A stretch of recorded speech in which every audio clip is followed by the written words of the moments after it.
It's still in good condition, and it's a beautiful dress. Sue Chesser discovered this handmade vintage wedding dress in her attic. She didn't know who it belonged to, so she took it to her good friend Jeannie, owner of Personality, a dress store in Sikeston, Missouri. I brought it in, and she found the name of the cleaner, and she started looking it up. And so the search for the bride began. The thought occurred to me, maybe I can find who owns this dress. That cleaning certificate was the first clue. The name on it, Florence Mastis.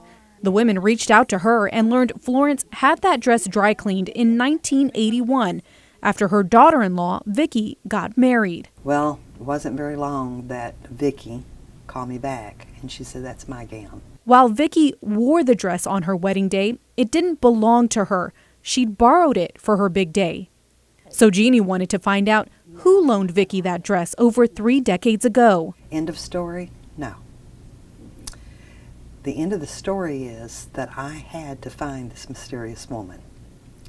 And I did. Jeannie soon discovered her friend Sue had a closer connection to the dress than just finding it in her attic. Turns out Sue's aunt is the woman who originally owned the gown and loaned it to Vicki nearly 40 years ago. Beautiful dress satin. I could have never bought anything like that. Since her wedding, Vicki only had pictures and precious memories.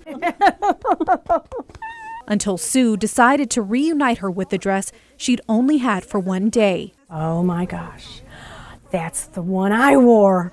I couldn't believe it. 36 years later, Sue helped turn this something borrowed into something new. My aunt loaned you this dress, and I want you to have it. I never called it my dress because it wasn't mine, but now that today Sue is giving it to me, so now I can really call it my wedding dress.